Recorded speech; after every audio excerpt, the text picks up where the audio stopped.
Hey guys, what's up? First of all, thank you so very much for showing so much of love and support for yesterday's lecture. And अब आज हम लोग दूसरा lecture start करने वाले हैं। आप लोगों में से कई सारे लोगों के सजेशंस आए। आप लोगों में से एक मेन स्ट्राइकिंग सजेशन जो था वो था कि सर आप हमें होमवर्क दो, आप हमें रोज होमवर्क दो। अग्रीड सर, आज से आप लोगों को रोज होमवर्क मिलेगा। होमवर्क में ऑल्दो कुछ बहुत ज्यादा करना नहीं है, जो हम लोग पढ़ रहे हैं आपको उसी के क्वेश्चंस घर पे जाके प्रैक्टिस करनी है। घर पे क्या जाके, अब घर पे तो हुई, तो जो भी हम लोग यहाँ पर क्लास में कर रहे हैं आपको उसी चैप्टर के क्वेश्चंस की प्रैक्टिस करनी है। For example right now we are doing subsidiary books, right? तो सब्सिडरी बुक्स के जो भी आपने जहां से भी पढ़ा है, नॉट नेसेसरली आपने मेरी पेन ड्राइव से पढ़ा हो, आपने कहीं से भी पढ़ा हुआ हो, ठीक है? तो आपके जो भी फैकल्टी रही होगी उन्होंने आपको कुछ बुक्स दी होंगी, आप उसके सब्सिडरी बुक्स वाले क्वेश्चंस करिए। आपका आईसीआई का स्टडी मटेरियल है, आपके पास अगर स्कैनर है तो आप उनके क्वेश्चंस करेंगे। Alright sir, now what are subsidiary books? What are subsidiary books? तो आइए सर इसके बारे में बात करते हैं। मैंने अपना पेन रख दिया है नीचे। जर्नल को 8 पार्ट्स में डिवाइड किया, कितना? 1 2 3 4 5 6 7 8। हाँ, तो जर्नल को 8 पार्ट्स में डिवाइड किया गया है सो दैट जर्नल बहुत ज्यादा वॉल्यूमिनस ना बन जाए, क्योंकि एक बिजनेस ऑर्गेनाइजेशन में बहुत सारे ट्रांजैक्शंस होते हैं। एक बिजनेस ऑर्गेनाइजेशन में एक ही दिन में इतने सारे ट्रांजैक्शंस होते हैं। तो अगर आप लोग सोचो पुराने जमाने की बात कि सारे के सारे ट्रांजैक्शन आपकी एक ही किताब में क्रोनोलॉजिकल ऑर्डर में लिखे जा रहे हैं, तो वो बुक कितनी ज्यादा मोटी हो जाएगी, राइट? वो बुक कितनी ज्यादा मोटी हो जाएगी। तो वो बुक बहुत ज्यादा मोटी ना हो जाए, इसलिए हमने जर्नल को 8 अलग अलग कैटेगरीज में बांट दिया। 8 अलग अलग कैटेगरीज कौन सी हैं? एक तो है आपकी कैश बुक, एक है परचेजेस बुक, एक है परचेजेस रिटर्न बुक, एक है सेल्स बुक, एक है सेल्स रिटर्न बुक, एक है बिल्स रिसीवेबल बुक, एक है बिल्स पेबल बुक, और दूसरी है फिर हमारे पास है जर्नल प्रॉपर। अब एक एक करके हम लोग इसके बारे में पढ़ेंगे। बहुत ज्यादा क्वेश्चंस नहीं आते हैं इसमें से एग्जाम में। जो ज्यादा इंपॉर्टेंट है एग्जाम पॉइंट ऑफ व्यू से वो हमारे लिए कैश बुक है। जो नेक्स्ट यूनिट आएगी वो पूरी की पूरी कैश बुक आएगी।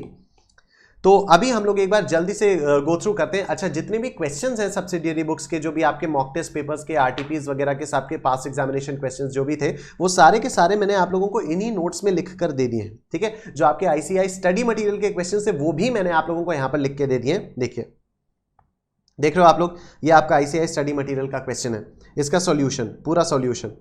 Question number 2 ICI study material का है, बाकायदा सॉल्यूशन के साथ, राइट सर? तो जो भी आपके क्वेश्चंस हैं, जितने भी क्वेश्चंस आपके सब्सिडरी बुक्स के थे, वो सारे के सारे मैंने यहाँ पर आप लोगों को लिख के सॉल्व करके दे दिए हैं फॉर योर रेफरेंस। अब आइए हम लोग जल्दी से इसके कॉन्सेप्ट्स को डिस्कस करना शुरू करते हैं। ऑलराइट, सबसे पहली बुक है हमारे पास कैश बुक। इसके लिए we do have a separate complete different unit जो हम लोग नेक्स्ट में पढ़ेंगे। कैश बुक में सारे के सारे कैश से रिलेटेड ट्रांजैक्शंस रिकॉर्ड किए जाते हैं।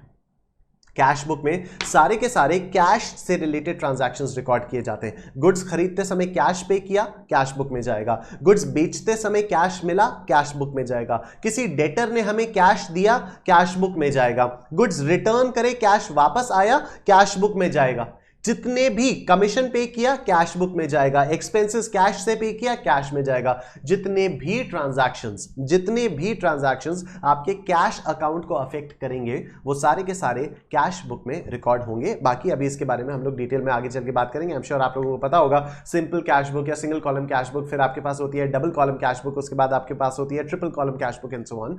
तो ये आप लोगों को पता होगा। Now purchases book, what is purchases book? Sir, credit purchases से रिलेटेड, बहुत ध्यान से सुनिएगा, क्रेडिट परचेजेस से रिलेटेड जितने भी ट्रांजैक्शंस होते हैं ना, वो सारे के सारे परचेजेस बुक में रिकॉर्ड होते हैं। Sir, why only credit purchases, why not cash purchases? क्योंकि सर कैश परचेजेस वाले ट्रांजैक्शंस तो कैश बुक में रिकॉर्ड होंगे ना।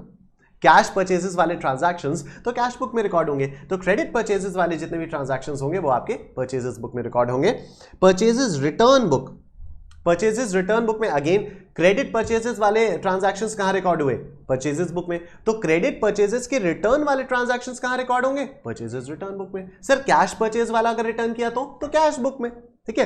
कैश से रिलेटेड सारे ट्रांजैक्शंस कैश बुक में। तो अभी आपके पास अगर परचेज आपने क्रेडिट में किया है तो परचेजेस बुक में, क्रेडिट परचेजेस को आपने अगर रिटर्न किया है तो परचेजेस रिटर्न बुक में। सिमिलरली सेल्स बुक में क्रेडिट सेल्स रिकॉर्ड होगी, सेल्स रिटर्न बुक में return of credit sales record होगा।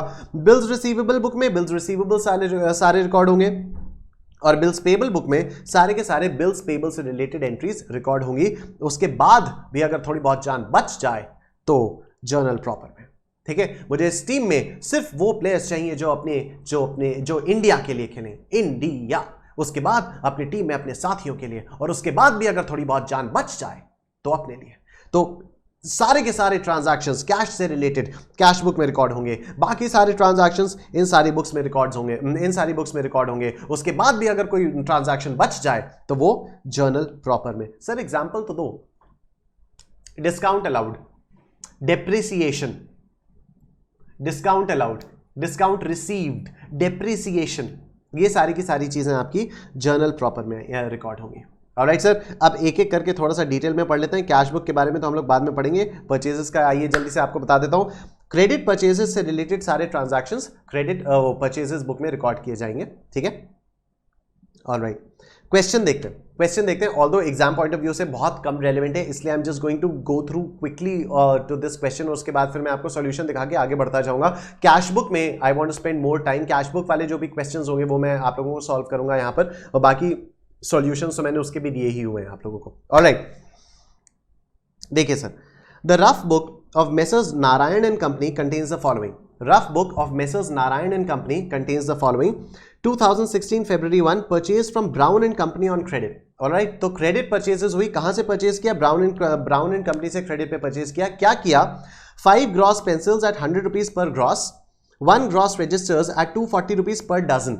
ऑलराइट, तो ग्रॉस क्या होता है? आइए यहां पर देखा होगा, यहां पर लिखा हुआ है एक ग्रॉस में 12 यूनिट्स आती हैं, 12 डजन्स होते हैं, सॉरी, एक ग्रॉस में 12 डजन्स होते हैं। 1 gross is equal to 12 dozens. कहीं पर लिखा नहीं है मैंने? वेरी बैड निशांत कुमार, कोई बात नहीं सर। 1 ग्रॉस, देखिए इससे पता चल रहा है 1 gross registers at 240 rupees per dozen. तो हमने क्या किया? 240 रुपीज पर डजन, और एक डजन में 12 होता है, एक डजन में 12 होता है, और ये आपका 1 ग्रॉस है तो इसको 12 से मल्टीप्लाई किया है तो पता चल रहा है आपका 1 gross is equal to 12 dozens, ठीक है। 1 gross is equal to 12 dozens, right. तभी आपका 1 gross registers 240 rupees per dozen, तो 240 इंटू 12, 240 इंटू 12। तो बस आप इतना याद रखो, 1 gross is equal to 12 dozens, ठीक है। और ज्यादा परेशान होने की जरूरत नहीं है। कभी अगर एग्जाम में क्वेश्चन आ गया तो लिखाना, नहीं तो ऐसे एग्जाम में आता है नहीं ये सब। देखिए, तो हमने क्या किया? परचेजेस बुक बनाई, मेसर्स ब्राउन एंड कंपनी, यहां पर लिखा 5 gross pencils at 100 rupees per gross, 1 gross registers at 240 rupees per dozen, तो ये 240 इंटू 12 आ गया।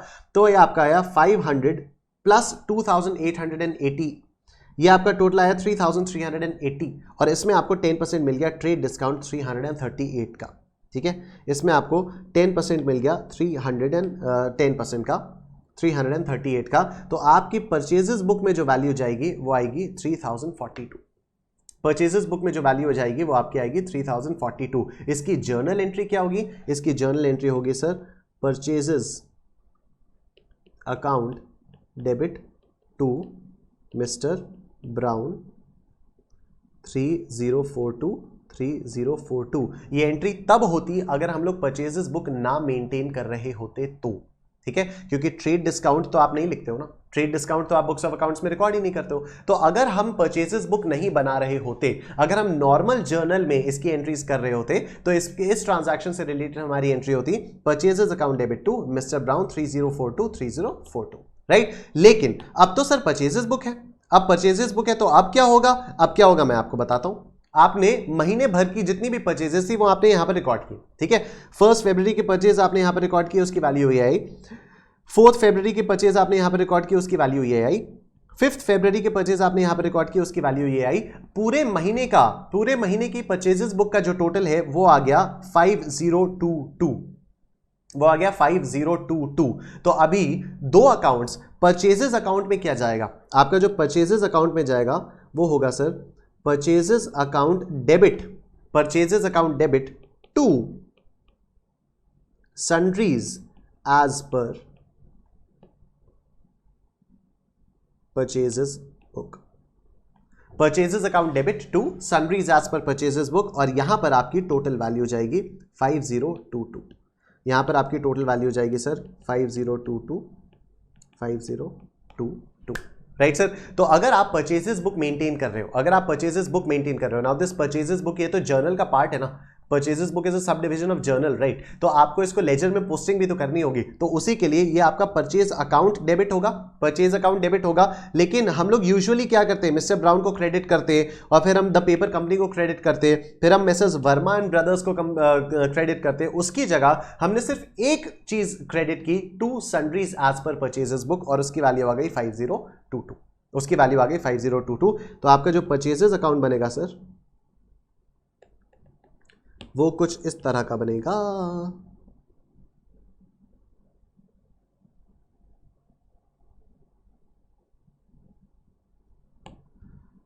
टू सन्ड्रीज एज पर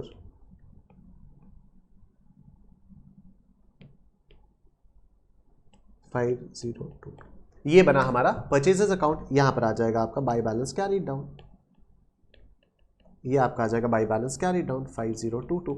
वैसे आप लोग क्योंकि आगे तक पढ़ चुके हो तो आपको मालूम है कि जो परचेजेस अकाउंट का बैलेंस होता है that is not carried down, that is transfer to the profit and loss account. आप लोगों को ये मालूम है 5022 ऐसे चला जाएगा, ठीक है? लेकिन इसके बारे में हम लोग बाद में बात करेंगे।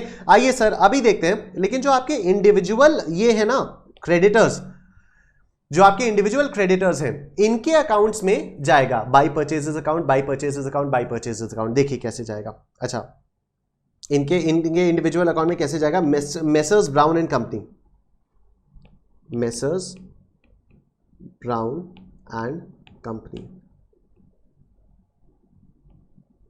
यहां पर आएगा बाय परचेजेस अकाउंट, कितना? 3042,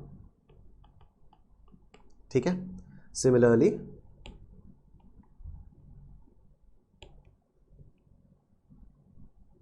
जो नेक्स्ट है हमारा the paper company, the paper company के यहां पर जाएगा by purchases account 1800 and so on, right sir? तो परचेजेस बुक में हुआ क्या, and this holds true for all the subsidiary books, this thing holds true for all the subsidiary books. Purchases book में आपने कई सारी वैल्यूज लिखी और उसका जो टोटल आया 5022, उसका जो टोटल आया 5022 वो आपने परचेजेस अकाउंट में इस तरह से पोस्ट किया by sundries as per purchases book. लेकिन जो इंडिविजुअल आपके क्रेडिटर्स हैं, उन सबके लेजर अकाउंट्स में आप ऐसे यहां पर लिखोगे by purchases account, by purchases account, right sir? आइए सर नेक्स्ट चलते हैं आगे। क्वेश्चन नंबर 2, ये फिर से आपका वही आ जाता है, enter the following transactions in the purchase book and post them into ledger. अब इस वाले क्वेश्चन में आपसे लेजर में पोस्ट करने के लिए भी कहा गया है, और देखिए काफी सारी और ज्यादा इंफॉर्मेशन भी दी हुई है। मतलब यहां पर ट्रेड डिस्काउंट भी दिया हुआ है और यहां पर फ्रेट चार्ज भी दिया हुआ है, ठीक है? तो इसके लिए देखिए हम लोगों ने इस तरह से परचेजेस बुक बनाई है, इस तरह से परचेजेस बुक बनाई है कि आपका अजय एंटरप्राइजेस से क्या क्या आया, अजय एंटरप्राइजेस से क्या क्या आया, ये सब आया, ये सब आया। ट्रेड डिस्काउंट माइनस करने के बाद ग्रॉस अमाउंट ये आया, ट्रेड डिस्काउंट माइनस करने के बाद ग्रॉस डिस्काउंट ये, ट्रेड डिस्काउंट माइनस करने के बाद नेट प्राइस आपका ये आया, इस पे फ्रेट और ऐड हो गई, तो आपका टोटल पड़ गया 64,950 का, ठीक है? एक बार फिर से देख लीजिए, जल्दी से। अजय एंटरप्राइजेस से टोटल कितना आया? ग्रॉस अमाउंट 72,000 का आया, इसमें 10% ट्रेड डिस्काउंट, तो यहां पर ट्रेड डिस्काउंट वाले कॉलम में हम लोगों ने लिखा 7,200। नेट प्राइस आपका है 64,800, फ्रेट इसमें ऐड हो गई 150, और ये आपका टोटल अमाउंट आ गया 64,950। सिमिलरली बालाजी ट्रेडर से आया और सिमिलरली तृप्ति इंडस्ट्री से आया। ये सारी इंफॉर्मेशन करने के बाद आपके पास ये आता है सर परचेजेस अकाउंट का टोटल 1,26,000। जो आपका परचेजेस है नेट प्राइस 1,26,000। क्यों सर हम इसमें ये 126,450 क्यों नहीं लिखेंगे? हम इसमें 1,26,450 क्यों नहीं लिखेंगे? याद करिए, हम लोगों ने पढ़ा हुआ है इसको। परचेजेस के साथ अगर कुछ फ्रेट लग जाता है, अगर कुछ फ्रेट लगता है तो वो तो आप अलग से फ्रेट अकाउंट में डेबिट करते हो ना, वो तो आप अलग से फ्रेट अकाउंट में डेबिट करते हो ना। यहां पर तो ये 150 का फ्रेट, ये 200 का फ्रेट, ये 100 रुपए का फ्रेट, ये 450 रुपए, ये 450 रुपए तो फ्रेट है, और उसको यहां पर टोटल अमाउंट करके ऐसे बस दिखाया हुआ है, just for our own understanding, just for the business organisations own understanding, right? तो इसकी जो अकाउंटिंग होगी, जो फ्रेट की अकाउंटिंग होगी, तो फ्रेट अकाउंट में ही होगी, वो अकाउंटिंग फ्रेट अकाउंट में ही होगी। परचेजेस की अकाउंटिंग सिर्फ 1,26,000 से होगी। तो परचेजेस अकाउंट में to amount as per purchases book या to sundries as per purchases book आपका आ गया 1,26,000। फ्रेट अकाउंट में आपका to amount as per purchases book आ गया 450, जो कि यहां पर है 450। और उसके बाद इंडिविजुअल लेजर अकाउंट्स में आप बैलेंसेस देखिए, इंडिविजुअल लेजर अकाउंट में आप बैलेंसेस देखिए, by purchase account 64,800, by freight account 150 rupees. ठीक है, देखिए अजय वाले में by purchases account 64,800, by freight 150। Similarly जो आपका बालाजी ट्रेडर्स होगा इसमें आपकी क्या क्या फिगर्स आएंगी इसके अकाउंट में आएगा by purchases account 30,600, by freight 200। Similarly तृप्ति में क्या आएगा, बाई परचेजेस 30,600, बाई फ्रेट 100। आप यहां पर देख सकते हो।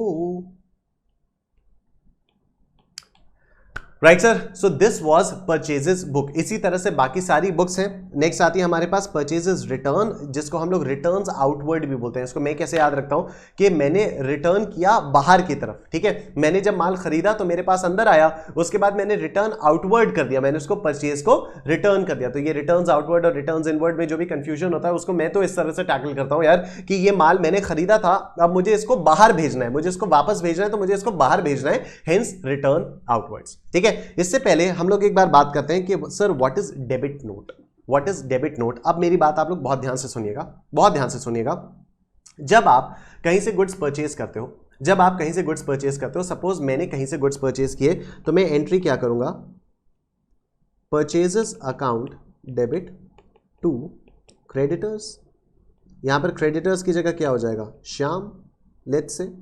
ठीक, परचेजेस के अकाउंट डेबिट टू श्याम हो जाएगा। अच्छा, मुझे कल एक कमेंट और भी आया था कि सर जो आप एग्जांपल्स लेते हो ना, वो आप अपने नॉर्मल एग्जांपल्स लेने के बजाय अगर एग्जाम के क्वेश्चंस वाले एग्जांपल लेंगे तो अच्छा रहेगा। I completely agree with you. Moving forward जैसे जैसे हमारे और चैप्टर्स आते रहेंगे ना, ये तो सर देखिए बेसिक चल रहा है। ये वाले जो चैप्टर, जो कल वाला लेक्चर था वो भी बेसिक था, जो आज वाला लेक्चर है ये भी बेसिक अकाउंटिंग प्रोसेस का है, राइट। तो यहां पर अगर मैं एग्जाम वाले क्वेश्चंस लूंगा, एक तो पहली बात तो इसमें एग्जाम में से क्वेश्चंस आते ही नहीं है, राइट। लेकिन अगर ये बेसिक्स आपके स्ट्रांग नहीं होंगे तो फिर हम लोगों को आगे चल के बहुत दिक्कत होगी। तो इसीलिए मैं यहां पर आप लोगों को बेसिक्स बता रहा हूं, राइट। तो एक बार बेसिक्स आप लोग समझ जाइए, उसके बाद जो भी जैसे कल हम लोग करेंगे बिल्स ऑफ एक्सचेंज में मैं लूंगा आपके एग्जाम के वाले एग्जांपल्स लूंगा। और एक बात और हो जाती है सर कि अगर मैं एग्जाम वाले क्वेश्चंस लूंगा ना, they are very huge, right. ये फास्ट ट्रैक कोर्स है, I have to finish off the entire syllabus in 35 to 37 classes. ठीक है, तो अगर मैं एग्जाम के बड़े बड़े क्वेश्चंस लेने लग जाऊंगा तो हमारा सिलेबस कंप्लीट हो ही नहीं पाएगा। This is fast track. यहां पर मैं आप लोगों को कॉन्सेप्ट बताऊंगा, कुछ एक दो क्वेश्चंस कराऊंगा, लेकिन ज्यादा आप ही को करना है। ठीक है, ज्यादा आपको करना है। यहां पर मैं आपको सिर्फ रिवीजन करा रहा हूं जल्दी, क्योंकि एक स्ट्रक्चर आपको मिल जाएगा कि हाँ इस तरह से हम लोगों को रिवीजन करना है, आइए सर, मैंने सपोज 50,000 का गुड्स खरीदे, तो ये हो गया purchases account debit to Shyam, मैंने किया 50,000। अब आप मुझे बताइए, श्याम को मैंने क्रेडिट किया 50,000 से। Now suppose I am returning goods of 20,000 back to Shyam. ठीक है, मैं श्याम को 20,000 का माल वापस कर रहा हूं। मैं जर्नल एंट्री क्या करूंगा, Shyam debit to purchases return, कल ही पढ़ा है हम लोगों ने, 20,000। अभी बहुत ध्यान से देखिए, श्याम के अकाउंट को हमने डेबिट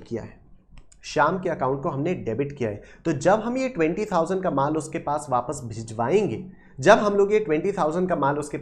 भिजवाएंगे, तो हम साथ ही साथ उसको एक note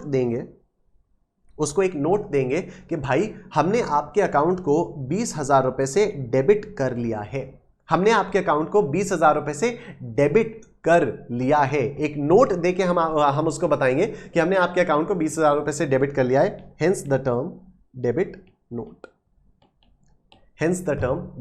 note. I hope you guys have understood this. तो this is known as debit note. Alright sir, अब आइए क्वेश्चन देखते हैं। From the following transactions, prepare the purchases returns book of Alpha and Company, a sari dealer, and post them to ledger.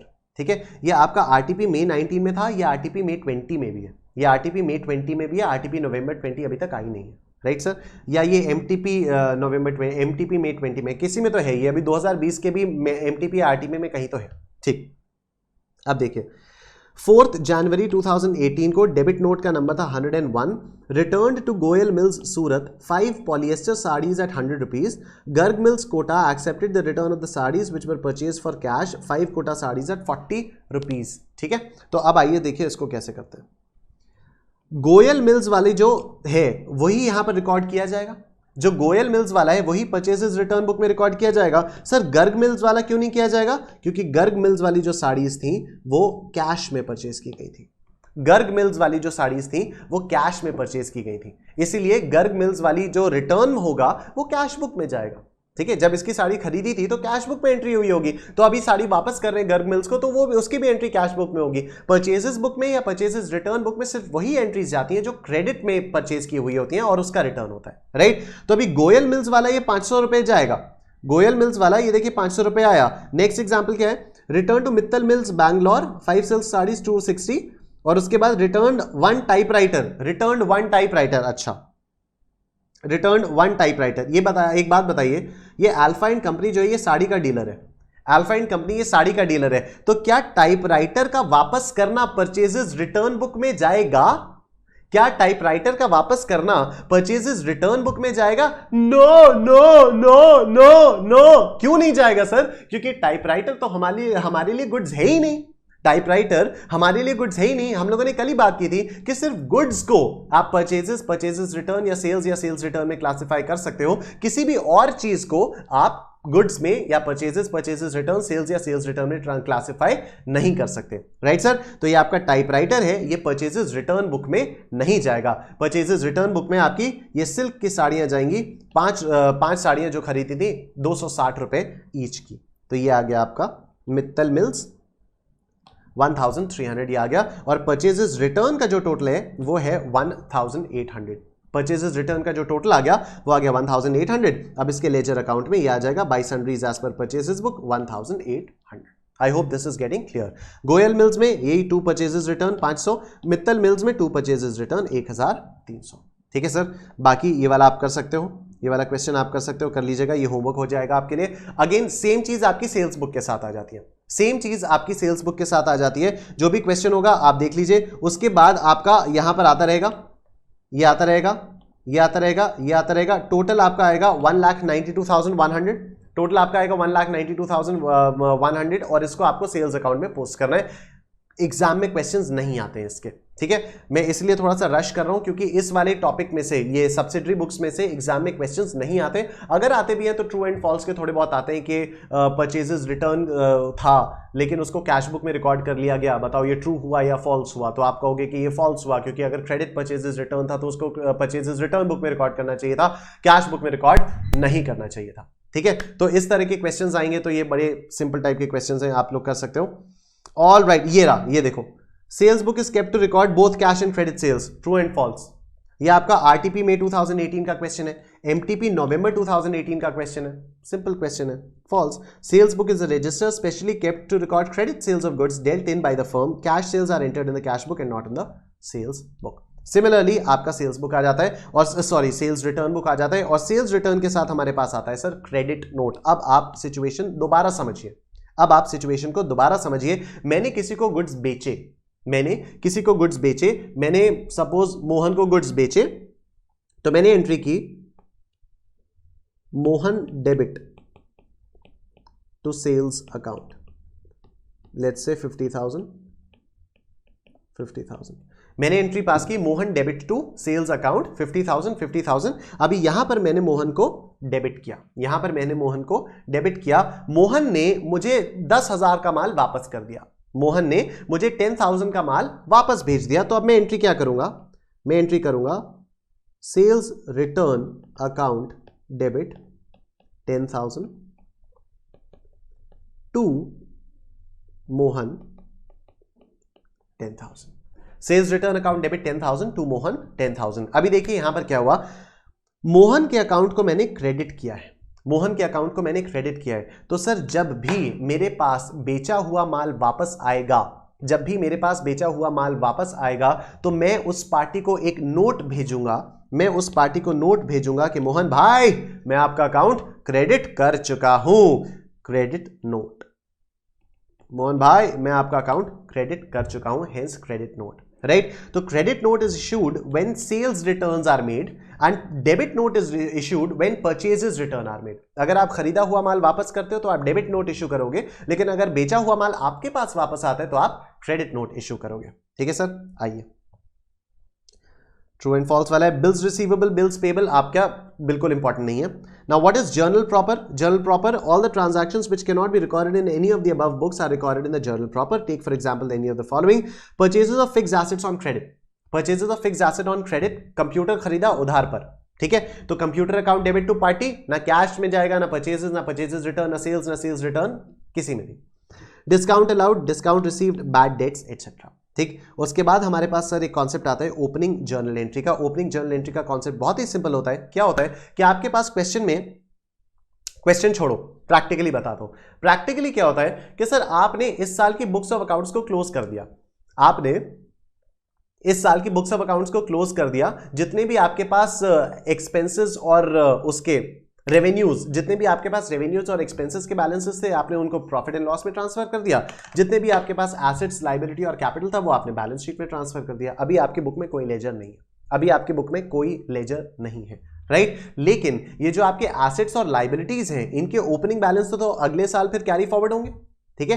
Assets और liabilities के opening balances अगले साल carry forward होंगे। तो ये अब आप देखिए क्वेश्चन कि 1 जनवरी 2015 को हमारे पास कैश इन हैंड 8,000 का पड़ा था, कैश एट बैंक 25,000 का पड़ा था, इन्वेंट्री 20,000 की थी, बिल्डिंग 10,000 की थी, ट्रेड रिसीवेबल्स विजय 2,000 का था, मधु 2,000 की थी, ठीक है। और क्रेडिट बैलेंसेस क्या क्या थे? 5,000 का ये क्रेडिटर और महेश 55,000 का, राइट। अभी आपको इसकी ओपनिंग एंट्री पास करनी है। तो सर इससे सिंपल कॉन्सेप्ट मैं सच बता रहा हूं पूरे अकाउंट्स में कहीं नहीं हो सकता। आपको क्या दिया हुआ है? डेबिट बैलेंसेस दिए हुए, आप चुपचाप जितने भी अकाउंट्स के डेबिट बैलेंसेस दिए हैं उनको डेबिट कर दो। Cash in hand debit, cash at bank debit, inventory of goods account debit, building account debit, Vijay debit, Madhu debit, ठीक है। इतने अमाउंट से आप इनको डेबिट कर दीजिए, इतने अमाउंट से आप इनको डेबिट कर दीजिए, राइट। क्रेडिट आपको क्या करना होगा? ये क्रेडिटर्स आनंद और महेश, क्रेडिट आपको करना होगा आनंद 5,000 से और महेश 55,000 से, और जो बैलेंसिंग फिगर आएगी सर वो होगी आपकी कैपिटल। जो भी बैलेंसिंग फिगर आएगा वो होगा आपका कैपिटल, ठीक है सर। तो this was a concept of the entire subsidiary books. ये चैप्टर बहुत ज्यादा इंपॉर्टेंट नहीं है एग्जाम पॉइंट ऑफ व्यू के लिए, लेकिन फिर भी एक बार गो थ्रू करना अपना बनता था, राइट। अब हम लोग आ जाते हैं सर कैश बुक पर। What do you understand by a cash book? Sir बहुत जल्दी से खत्म हो जाएगा ये कॉन्सेप्ट, क्योंकि कैश बुक कुछ नहीं है। कैश बुक सिर्फ एक कैश का लेजर अकाउंट होता है, बस। कैश बुक सिर्फ एक कैश का लेजर अकाउंट होता है, दैट्स इट, ठीक है। तो cash book is similar to the cash ledger account with only one exception. Since cash book is a subsidiary book, that is a subdivision of journal, therefore it has a ledger folio column instead of a journal folio column. ये भी कोई पूछने वाला है नहीं exam में. The format of a cash book is given below. ये है कैश बुक का फॉर्मेट, राइट. यहां पर आप लेजर में क्या लिखते हो? डेट पर्टिकुलर्स रुपए, डेट पर्टिकुलर्स रुपए, ठीक है. यहां पर बस पर्टिकुलर्स की जगह आप रिसीट्स लिखते हो और यहां पर आप पेमेंट्स लिखते हो. सर ऐसा क्यों? क्या सारी रिसीट जरूरी है यहीं पर रिकॉर्ड होंगी? क्या सारे पेमेंट जरूरी है यहीं पर रिकॉर्ड होंगे? यस, एब्सोल्युटली इट्स जरूरी. क्यों जरूरी है मैं आपको बताता हूं, क्यों जरूरी है मैं बताता हूं.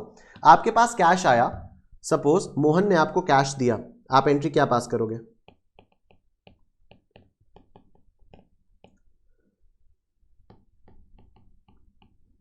आप लोग ये वाली जर्नल एंट्री पास करेंगे, cash account debit to Mohan. मतलब अगर कैश का लेजर अकाउंट होता, अगर कैश का लेजर अकाउंट होता तो आप क्या करते? This is debit, this is credit. तो कल मैंने आप लोगों को एक रिदम बताई थी, cash account debit to Mohan, cash account debit to Mohan 50,000, ठीक है. मोहन से पैसा मिला तो आपने उसको डेबिट साइड पर रिकॉर्ड किया. यहां पर भी तो ये कर रहे हैं, बस इसलिए इसको रिसीट्स बोल दिया. यही होगा ना, टू मोहन होगा यहां पर, टू मोहन 50,000, इसलिए इस साइड को रिसीट्स बोल दिया, इस साइड को हमने पेमेंट्स बोल दिया, बात खत्म, राइट सर. अब बात करते हैं टाइप्स ऑफ कैश बुक्स की. तो एक कैश बुक तो आपकी यही हो जाती है, which is similar to your cash account. तो ये आपका सिंपली कैश अकाउंट होता है और इसमें कुछ परेशान होने की जरूरत नहीं है. दूसरी हमारे पास होती है sir double column cash book, एक तो single column cash book which is a simple cash book, this is nothing but a cash का लेजर अकाउंट। उसके बाद we have double column cash book जिसमें दो टाइप की होती हैं, one is with cash and bank columns and the other is with cash and discount columns. One is with cash and bank columns and the other one is with cash and discount columns. अभी हम लोग बात करेंगे इसके बारे में। और तीसरी होती है हमारे पास triple column cash book, triple column cash book. और उसके बाद ये एक छोटी सी होती है पेटी कैश बुक, पेटी, ठीक है।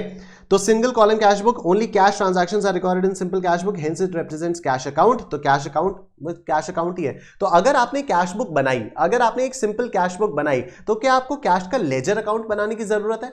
कोई जरूरत नहीं है। जो कैश बुक है वही कैश लेजर का भी, कैश लेजर अकाउंट का भी काम कर रही है, राइट। तो अभी देखिए, enter the following transaction is a simple cash book, cash in hand 1200, receive from Ram, paid rent, sell goods for cash, sold goods for cash, paid to Shyam, purchase furniture, paid salaries, rent due not yet paid for January. आइए एक एक करके इसको शुरू करते हैं। आइए sir एक एक करके इसको शुरू करते हैं, मैं आपको दिखाता हूं कैसे करेंगे। बेसिकली कैश इन हैंड, तो ये टू बैलेंस ब्रॉट डाउन आएगा, ये टू बैलेंस ब्रॉट डाउन आएगा, ये आ गया आपका टू बैलेंस ब्रॉट डाउन 1200। देख सकते हो आप लोग, cash book is nothing but cash ledger account. उसके बाद देखिए, रिसीव्ड फ्रॉम राम 300 आएगा, तो ये कहां आएगा, टू राम 300 इधर, ठीक। पेड रेंट, रेंट पे की एंट्री क्या होती है, rent account debit to cash account 30 rupees, यही होगा पेड रेंट। तो यहां पर आ जाएगा by rent 30 rupees. Next, sold goods for cash 300 rupees, तो सोल्ड गुड्स फॉर कैश में क्या आएगा, cash account debit to sales 300, ये आपका यहां पर आ गया टू सेल्स 300, ठीक है। नेक्स्ट, पेड टू श्याम, अभी श्याम को पैसा दिया है, पेमेंट हुआ है, तो by Shyam 700। Purchase furniture, purchase furniture again पैसा गया है, तो by furniture 200। Paid salaries, again salaries पे की गई हैं, कैश का बैलेंस कम हुआ है, by salaries 100।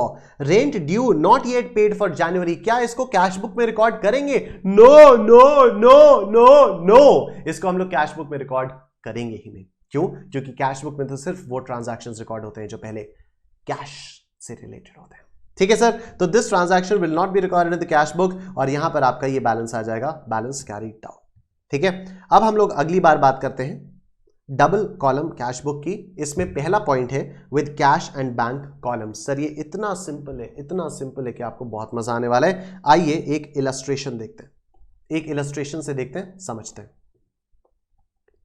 Enter the following in a double column cash book with cash and bank columns. मैं कह रहा हूं पहले आप सिर्फ एक कैश अकाउंट बनाओ और एक बैंक अकाउंट बनाओ, ठीक है। आप एक कैश अकाउंट बनाओ, चलिए मैं आपको बना के दिखाता हूं जल्दी से। एक मैंने बनाया है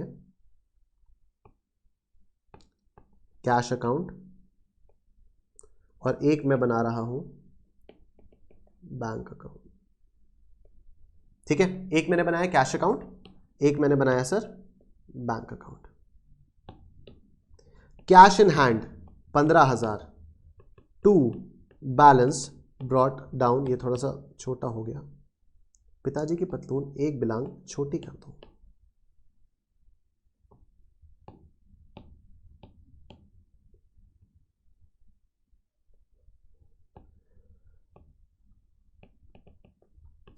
टू बैलेंस ब्रॉट डाउन कितना है, 15,000। Purchase goods for cash 6,000 by purchases 6,000। Deposited in bank, deposited in bank की क्या एंट्री होगी, डिपॉजिटेड इन बैंक। आइए हम लोग इस वाली शीट पे ध्यान देते हैं, आइए हम लोग इस वाली शीट पर ध्यान देते हैं। जर्नल एंट्रीज करने के लिए हम लोग हमेशा एक शीट बनाते थे ना, याद है आप लोगों को, एक शीट बनाते थे, ये वाली हमारी शीट होती थी। इसमें हम कहते थे लायबिलिटीज, रेवेन्यू, सॉरी हम कहते थे कैपिटल, लायबिलिटीज, रेवेन्यू, कैपिटल का उल्टा ड्राइंग्स, लायबिलिटीज का उल्टा एसेट्स और रेवेन्यू का उल्टा एक्सपेंसेस। अब हम लोग देखते थे कि कोई भी ट्रांजैक्शन इन 6 कैटेगरीज में से किस में फॉल करता है, ये क्रेडिट, ये आपका डेबिट। ये वाली शीट हम लोगों ने कल देखी थी, ये कल वाले लेक्चर में हम लोगों ने देखी थी, ठीक है। अब आइए देखिए, अगर बैंक में पैसा डिपॉजिट किया, अगर बैंक में पैसा डिपॉजिट किया तो मेरा एक एसेट तो बैंक है, ये बढ़ेगा, और दूसरा एसेट मेरा कैश है, ये मेरा घट जाएगा। बहुत ध्यान से देखिएगा, अगर मैंने बैंक में पैसा जमा किया, अगर मैंने बैंक में पैसा जमा किया तो मेरे दो अकाउंट्स कौन कौन से अफेक्ट होंगे। एक तो मेरा बैंक है, बैंक में पैसा जमा किया, बैंक का बैलेंस बढ़ जाएगा, बैंक का बैलेंस बढ़ेगा, bank is an asset, asset का बैलेंस बढ़ता है तो बैंक को डेबिट किया जाता है, मतलब एंट्री में बैंक अकाउंट डेबिट तो होगा ही होगा, एंट्री में बैंक अकाउंट डेबिट तो होगा ही होगा। कैश डिपॉजिट किया मतलब अपने पास से अब कैश कम हो गया, कैश डिपॉजिट किया मतलब अपने पास से अब कैश कम हो गया, और कैश भी मेरा एसेट है, एसेट का बैलेंस अगर कम होता है तो हम उसको क्रेडिट करते हैं, तो ये आ जाएगा to cash account. I hope ये वाली चीज आप लोगों को समझ में आ चुकी है। तो bank account debit to cash में यहां पर आएगा बाय बैंक, कितना 5000, और सेम एंट्री इधर भी आएगी टू, इसको ऐसे लिख दो, टू कैश 5000। देख रहे हो आप लोग।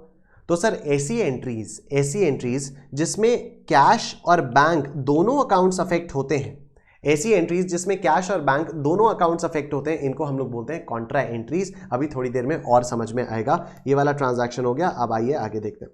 कैश सेल्स आपकी हुई 10,000 की, कैश सेल्स आपकी हुई 10,000 की, तो टू सेल्स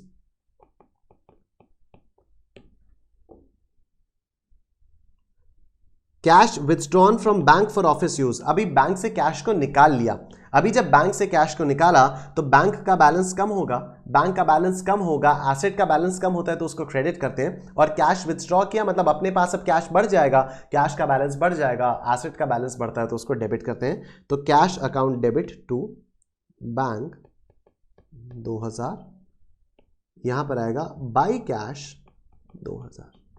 समझ रहे हो आप लोग।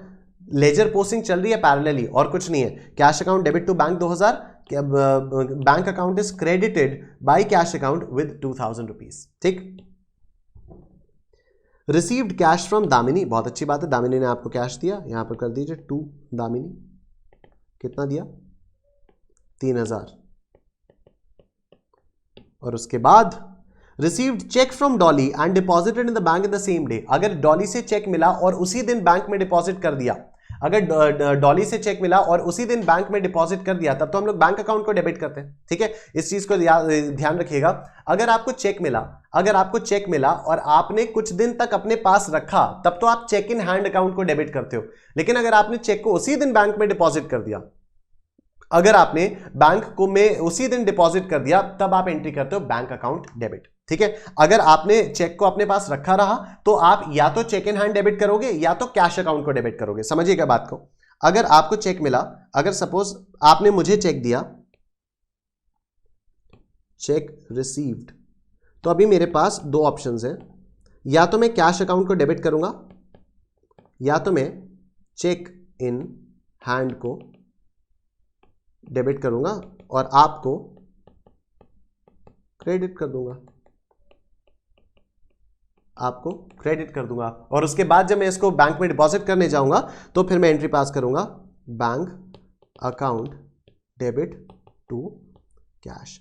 आपके एग्जाम में चेक इन हैंड वाला नहीं आता है। आपके एग्जाम में अगर ऐसा आया कि चेक मिल तो गया लेकिन सेम डे डिपॉजिट नहीं किया, तो आप कैश अकाउंट को डेबिट करोगे।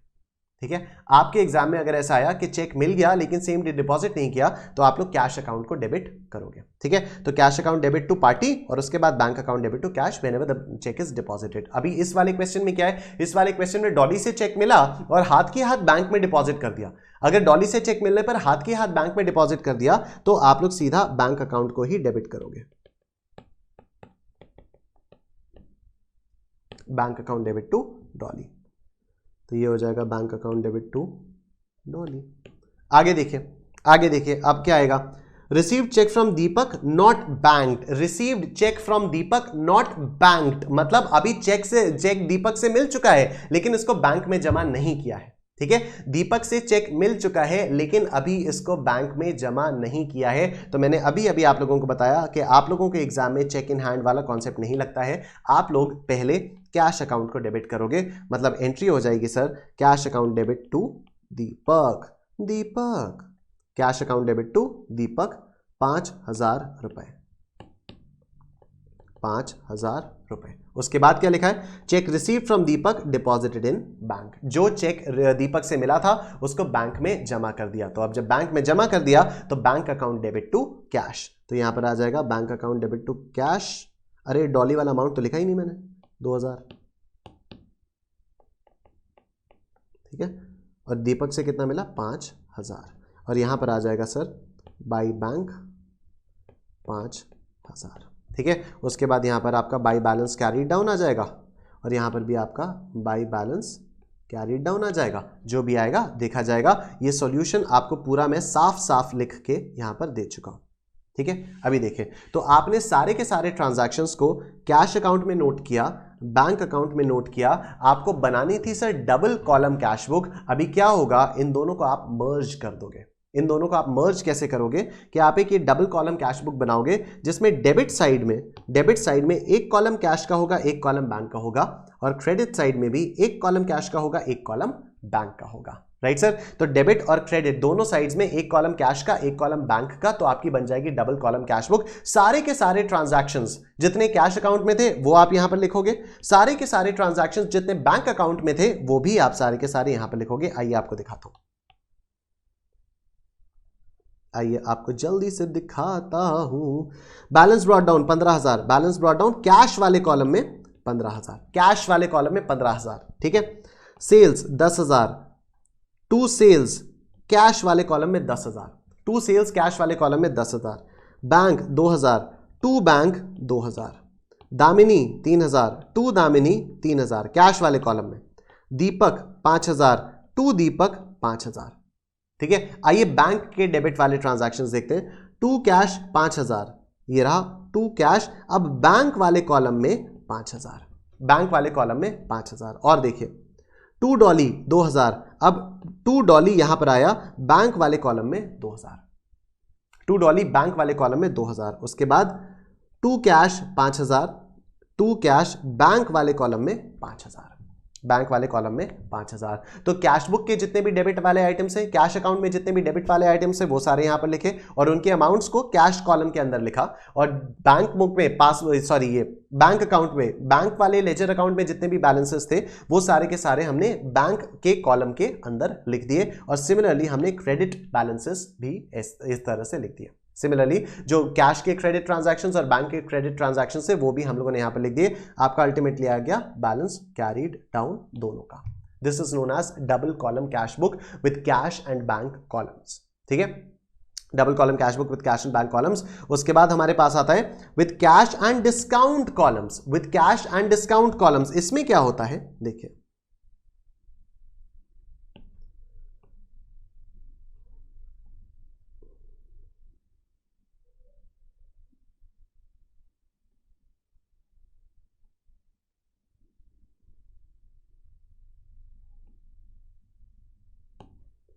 Date, receipts, discount, cash, date, payments,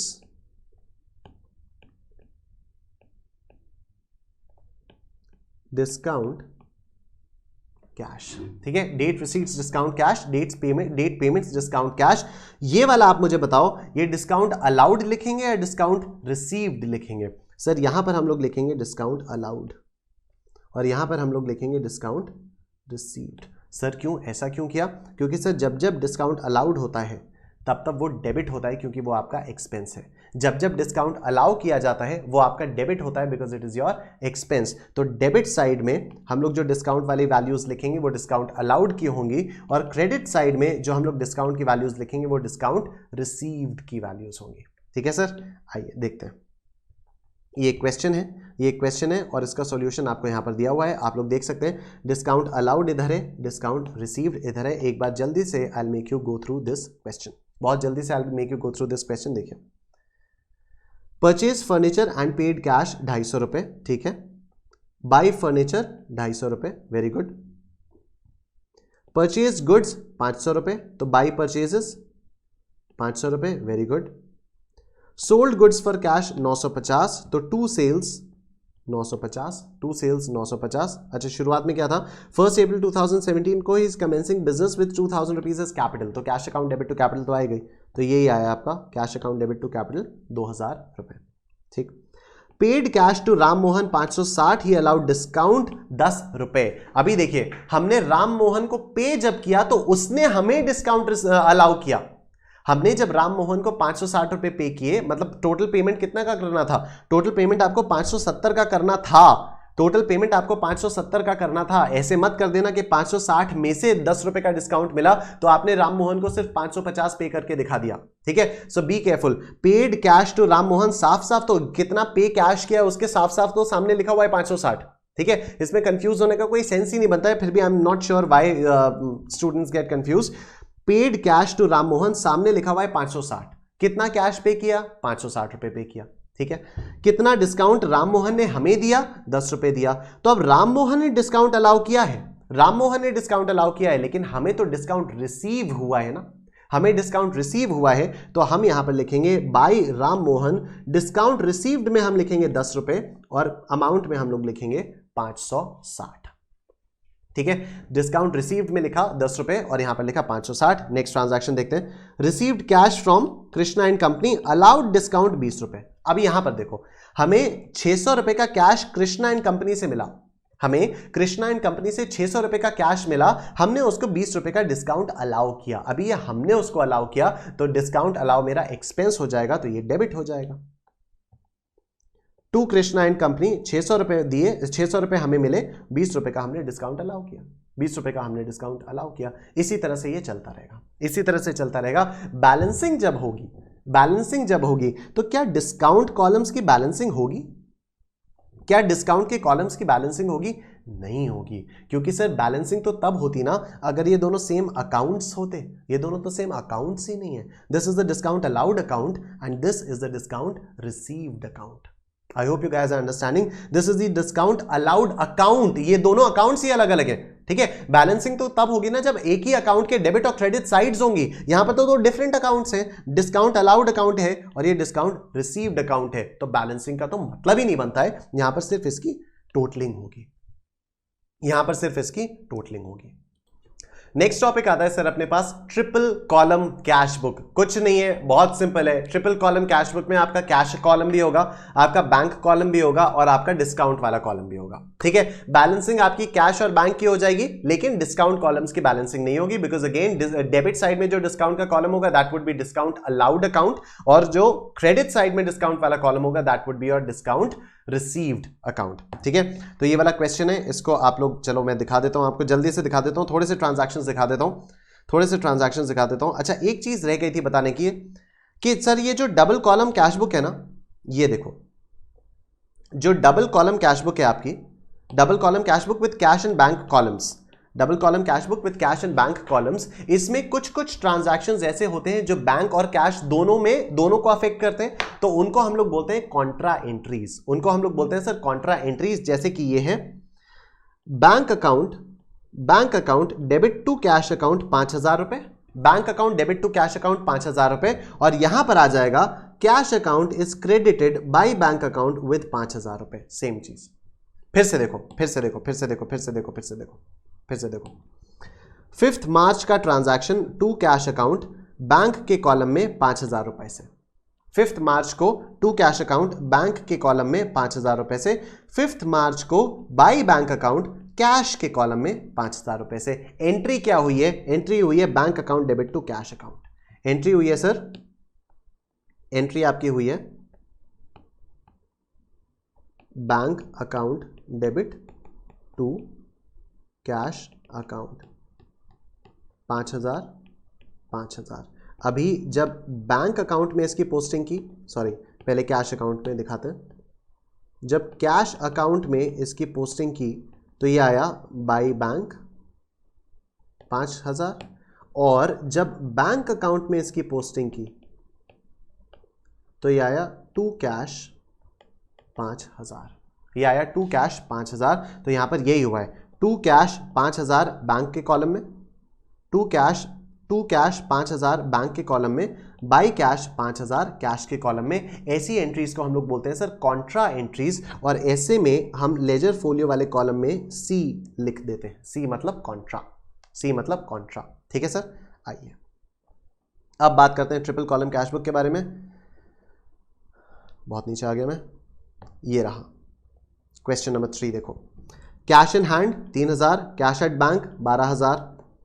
तो ट्रिपल कॉलम कैश बुक में discount cash bank, discount cash bank, ये है आपका डिस्काउंट अलाउड, ये है आपका डिस्काउंट रिसीव्ड। ठीक है, तो you have discount allowed as well as discount received. Balance brought down 3000 12000, ये तो आपका है ही यहां पर 3000 12000 आपका balance brought down. Paid into bank का क्या मतलब होता है? पेड इनटू बैंक मतलब deposited into bank. Deposited into bank मतलब बैंक बैलेंस बढ़ा, कैश बैलेंस कम हुआ, bank account debit to cash, ये कॉन्ट्रा एंट्री भी हो जाएगी। देखिए, bank account debit to cash, bank account debit to cash 1000, और यही 2 नवंबर को बाई बैंक अकाउंट कैश के अंदर 1000 से, और क्योंकि ये दोनों कॉन्ट्रा एंट्रीज हैं इसलिए यहां पर लिखा होगा सी। क्योंकि ये दोनों कॉन्ट्रा एंट्रीज हैं इसलिए यहां पर लिखा होगा सी। Alright sir, next transaction, bought furniture and issued cheque. Bought furniture and issued cheque 1500 रुपए का। जब भी हम चेक इशू करते हैं, जब भी हम चेक इशू करते हैं तो हम लोग बैंक अकाउंट को क्रेडिट करते हैं।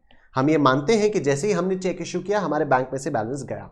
ठीक है, हम ये मानते हैं कि जैसे ही हमने चेक इशू किया हमारे बैंक अकाउंट में से बैलेंस गया, और अगर बैंक अकाउंट में से बैलेंस गया तो बैंक अकाउंट का बैलेंस कम हुआ, बैंक अकाउंट का बैलेंस कम हुआ तो इसको हम लोग क्रेडिट करते हैं। It's as simple as that, right. तो अगर मैंने फर्नीचर परचेज करके चेक इशू किया तो मेरी एंट्री होगी sir furniture account debit to bank, कितना 1500। तो ये बैंक अकाउंट में बाई फर्नीचर करके जाएगा, यहां पर बाई फर्नीचर 1500, बाई फर्नीचर 1500, ये यहां पर इस तरह से करके आएगा। ठीक है सर, उसके बाद परचेज गुड्स फॉर कैश, इसमें कुछ नहीं है। ये देखिए, received cash from Mohan, discount allowed to him, 980 रुपए मोहन से कैश मिला, डिस्काउंट 20 रुपए का अलाउ किया, ये यहां पर आ गया टू मोहन, 20 रुपए का डिस्काउंट और 980 रुपए का कैश। ठीक है, 20 रुपए का डिस्काउंट, 980 रुपए का कैश। इसको आप लोग बाकी आगे कर सकते हो। एक डबल कॉलम वाला तो मैं पूरा दिखा ही चुका हूं आप लोगों को, डिस्काउंट वाला भी दिखा चुका हूं और कैश बैंक वाला भी दिखा चुका हूं। अब आप लोग इसको अपने आप से कर सकते हो।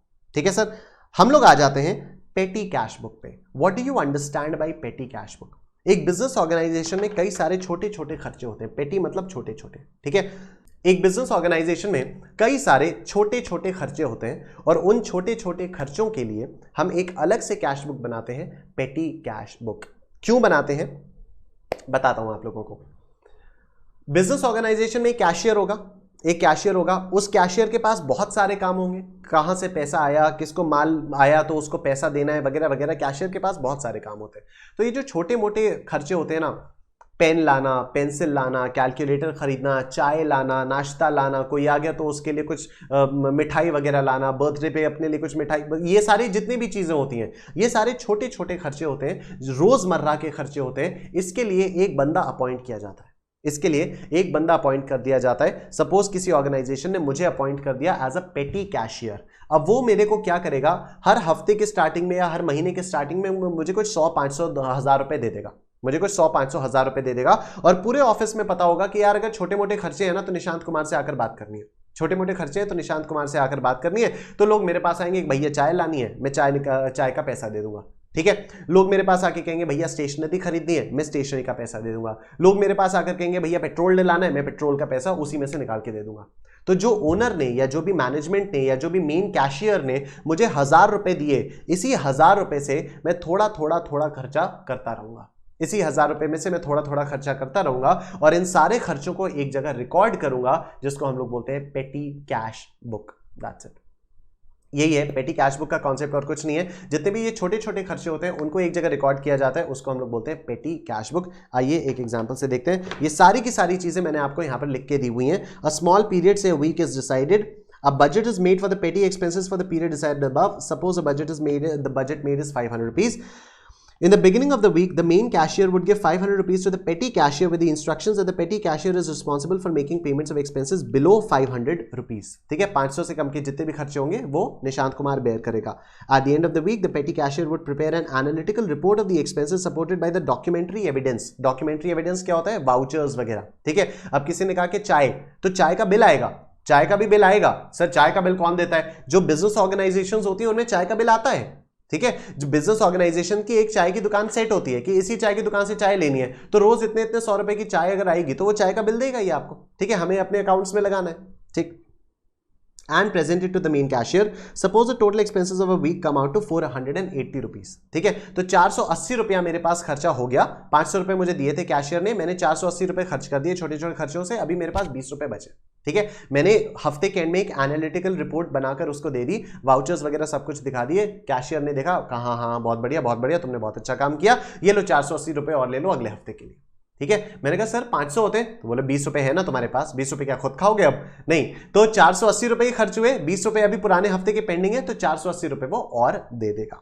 The main cashier, after going through the report provided to him by the petty cashier, would give 480 rupees to the petty cashier so that the petty cashier again has a balance of 500 rupees for the next week's petty expenses. Right sir, तो ये जो analytical report बनाता है इसको हम लोग बोलते हैं पेटी कैश बुक. आइए एडवांटेजेस वगैरह आप समझ लीजिएगा. क्वेश्चन देखते हैं.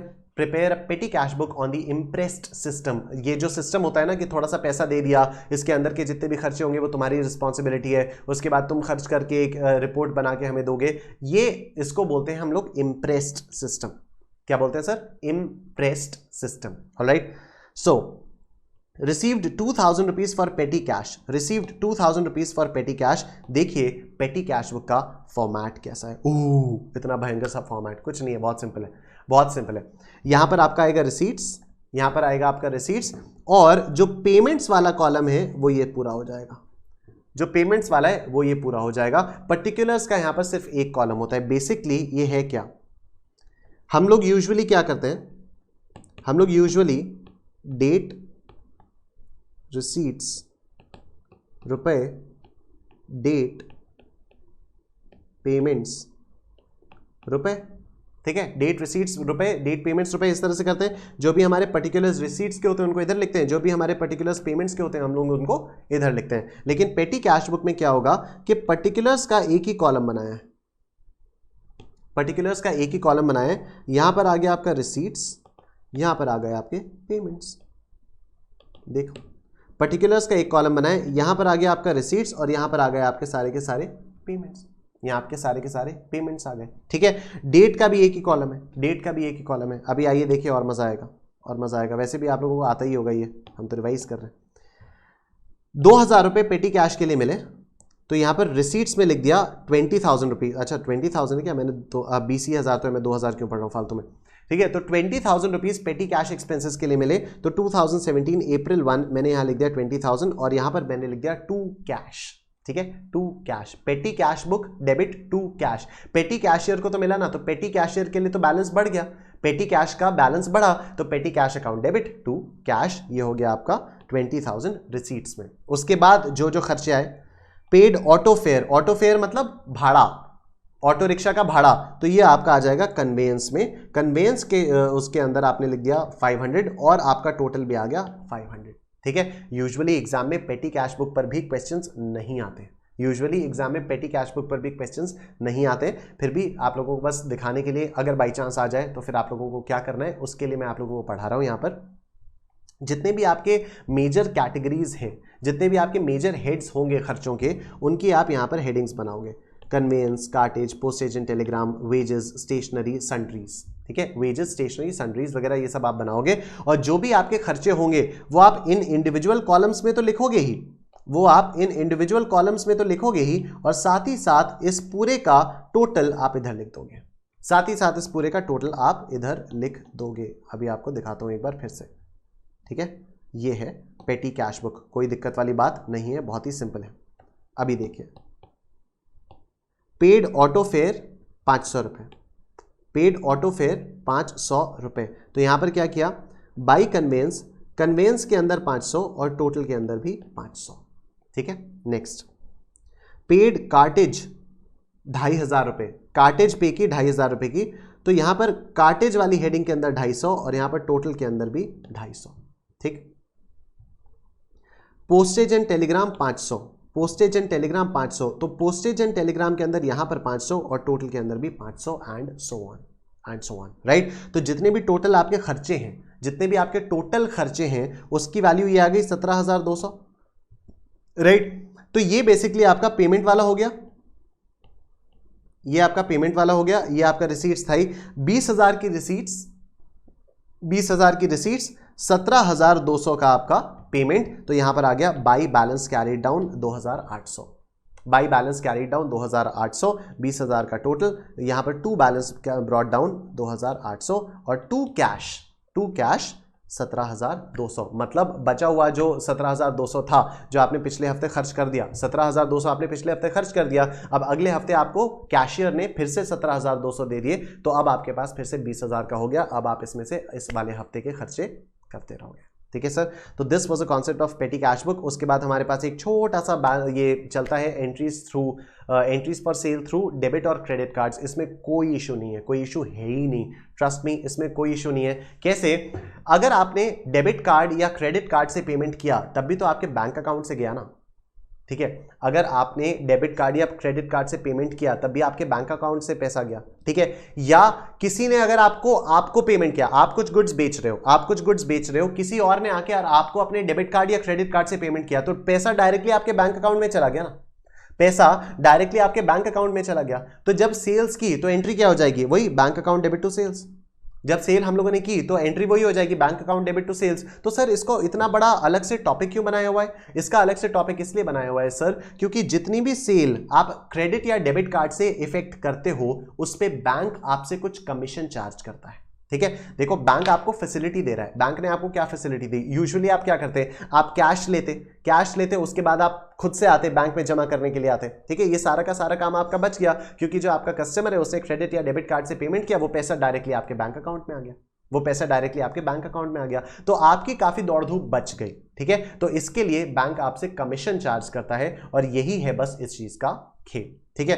कोई दिक्कत वाली बात ही नहीं है। जब बैंक आपसे कमीशन चार्ज करेगा तो commission will be your what? Commission will be your expense. Expense का बैलेंस बढ़ेगा, कमीशन अकाउंट डेबिट। कमीशन आपके लिए एक्सपेंस हो जाएगा, एक्सपेंस का बैलेंस बढ़ेगा, एक्सपेंसेस का बैलेंस बढ़ता है तो उसको डेबिट करते हैं, कमीशन अकाउंट डेबिट हो जाएगा, राइट। अभी ये पैसा बैंक अपने आपके अकाउंट से काट लेगा। बैंक जो है ये पैसा अपने आप आपके अकाउंट से काट लेगा, मतलब आपके बैंक का बैलेंस कम हो जाएगा, आपके बैंक का बैलेंस कम हो जाएगा, बैंक अकाउंट क्रेडिट हो जाएगा टू बैंक अकाउंट। यही है, और कुछ नहीं है, यही है। On receipt of payment through debit or credit cards, bank account debit to sales. On paying commission to bank, commission account debit to bank. Commission account debit to bank. उसके बाद एक ये छोटा सा क्वेश्चन है, सेल्स थ्रू क्रेडिट कार्ड 2,800, तो bank account debit to sales 2,800, narration आप लोग लिख ही सकते हो। सेल्स थ्रू क्रेडिट कार्ड 3,200, तो bank account debit 3,200 to sales 3,200। Bank charge commission 1%, bank charge commission 1%। अब आप लोगों को यहां पर बिल्कुल दिमाग नहीं लगाना है कि सर ये 10 दिन का कमीशन चार्ज होगा या पूरे साल का कमीशन चार्ज होगा, कुछ नहीं करना है। सिंपली जो इसका टोटल है 2,800 प्लस 3,200 क्या आता है आपका? 6,000 आता है। इसका 1% मतलब 60 रुपए का कमीशन, तो 1% ऑफ 6,000, ठीक है सर। तो इस तरह से बैंक आपका कमीशन चार्ज करता है। तो we are finally done with the basic accounting process. कल हम लोग आप लोगों से मिलेंगे यहीं पर स्कैनर क्लासेस की वेबसाइट पर, और कल हम लोग डिस्कस करेंगे सर बिल्स ऑफ एक्सचेंज, और जहां तक है कल ही हम लोग बिल्स ऑफ एक्सचेंज को कंप्लीट भी कर लेंगे। कोई भी सजेशंस होंगे, कुछ भी होगा, तो आप लोग प्लीज मुझे 8447757167 पर व्हाट्सएप करिएगा। 8447757167 आप लोग प्लीज मुझे इस पर व्हाट्सएप करिएगा, और आप लोग के जो भी सजेशंस होंगे आई विल कंसिडर देम, ठीक है। कोई भी डाउट्स होंगे तो आप इस वाले नंबर पर मुझे व्हाट्सएप लगातार कर सकते हैं। Thank you so much guys, I will see you tomorrow, take care, good night.